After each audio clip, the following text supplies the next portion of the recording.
What is the message? What is the statement Well, that you're attempting to make here? Don't trust leaders to always be right. I worked to create a leader in this book who would be really an attractive, charismatic person for all the good reasons, not for any bad reasons. Then power comes to him. He makes decisions. Some of his decisions made for millions of people, millions upon millions of people, don't work out too well.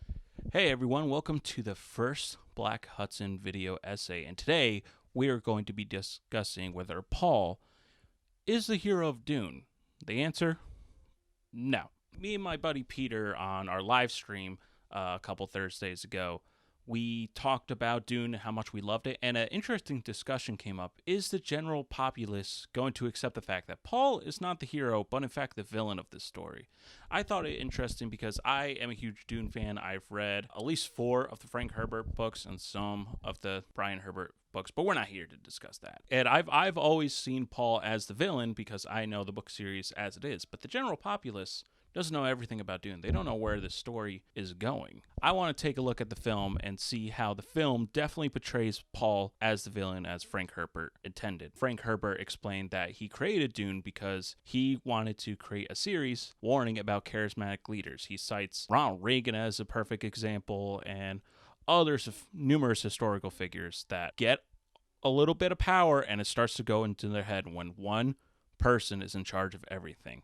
And Dune is a perfect example of that throughout all the books. We can see how Paul came into power so easily because the Bene Gesserit wrote a prophecy about the Al-Gaib, someone, the chosen one, that would come to save the Fremen from an outsider world with a mother Bene Gesserit. And sure enough, that's Paul and Jessica. They would restore Dune to a green paradise. A little bit of Dune lore, because we can't get too into it. Arrakis used to be a green planet. There used to be water, there used to be trees and stuff, and then the sandworms got introduced to the environment and turned the whole planet into sand, basically. And so the Fremen, desperate to get out of this hell of a sand planet, want to restore their planet to what it was. So all of a sudden, they see Paul and Jessica, and already the foundation is there.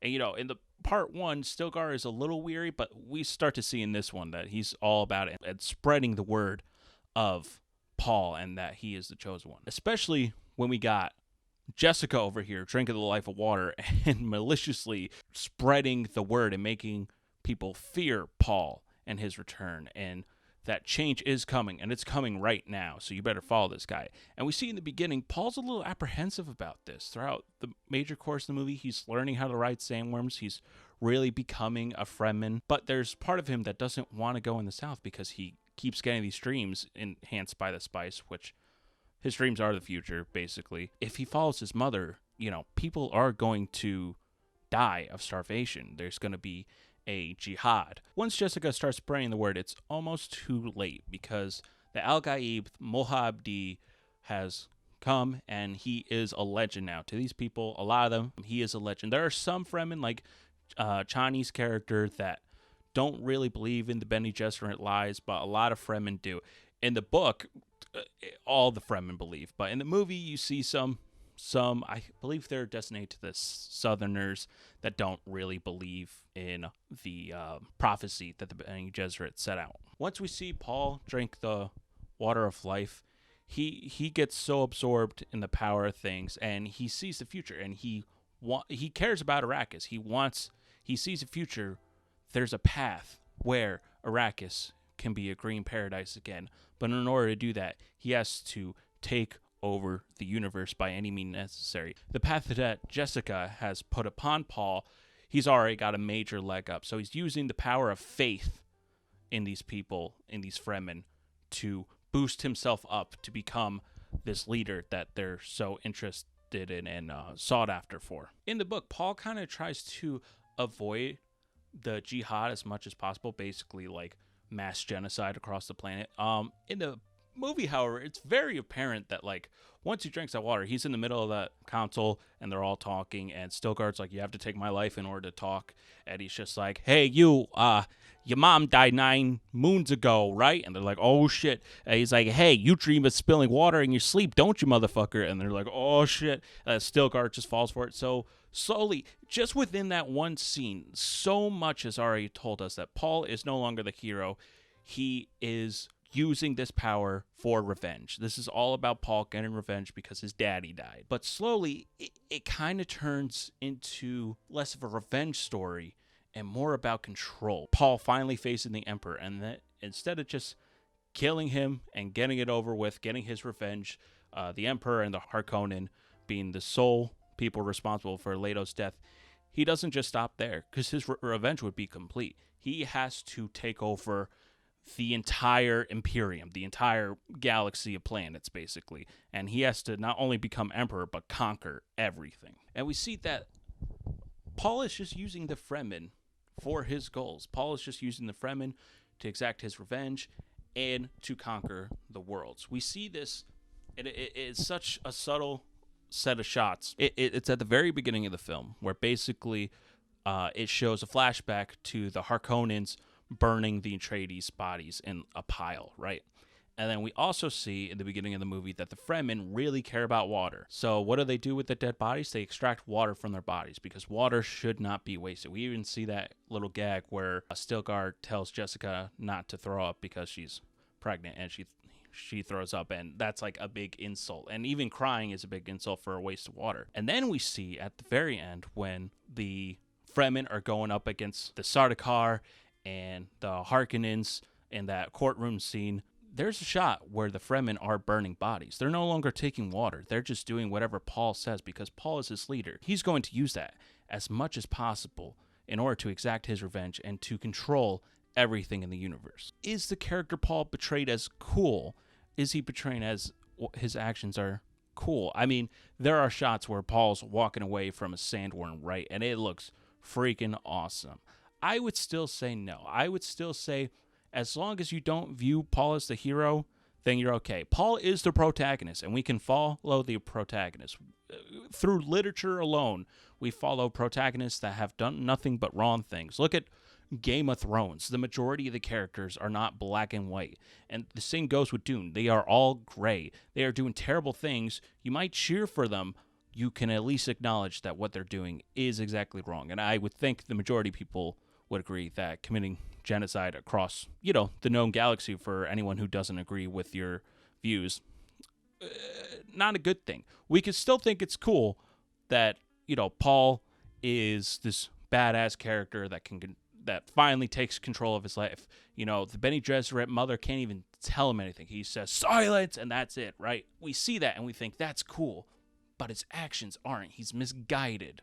And I think the film demonstrates this perfectly. And I think once the third movie comes out, that being Dune Messiah, or at least it's based on Dune Messiah. I don't know if it'll be called Dune Messiah or just called Dune Part 3, but there's a second book called Dune Messiah, and we start to see a splitting of the Fremen and what they think about Paul. And that's all I'm going to say there, because I don't want to spoil Dune Messiah for anyone who wants to watch it. There's a separation, and they start to question, hey, we want to go back to our old customs. This leader took away our original customs. And this is all happening through a man controlling these people through their belief. And that's always been the downfall of things, Once you try to control people through their beliefs and stuff, there starts to be this resentment. I think we're going to see that in the later film.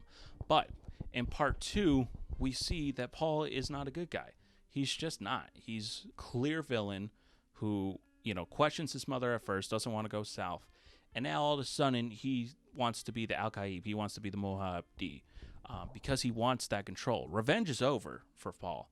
Control is what's going to set in. And I think that would be more obvious with the next movie. In fact, this isn't even a problem with just the movie. I had 3, but I lost one of my copies. So this is the mass paperback copy of Dune. And then this is my baby right here. This was the one I had before, but I lost it. That one was torn to bits because I've read Dune so many fucking times before. This baby right here is what I'm talking about. Ooh, look at that. In the original Dune book, Paul is very subtle. It's very nuanced that it could go either way, whether he becomes a charismatic dictator or that he will actually be a good leader to the Fremen. He wanted to keep that kind of nuance, but he also wanted you to pay attention to the Princess Irulan's quotes at the beginning of each chapter that kind of point you in the right direction, that Paul doesn't end up good generic protagonist. He does a lot of bad stuff. He commits a jihad. That's really bad. Frank Herbert already had plans to write a sequel to Dune, but he didn't expect people getting the message mixed up in the book. Originally, people were just like, yeah, Paul is the hero of this story. We love Paul's triumph because that means, good for the universe. And that's not correct at all. That's why Dune Messiah kind of acts as an epilogue to the traditional Paul story in seeing the downfall of this charismatic leader and how it's bad, and it's always going to end with the society taken advantage of also suffering as well.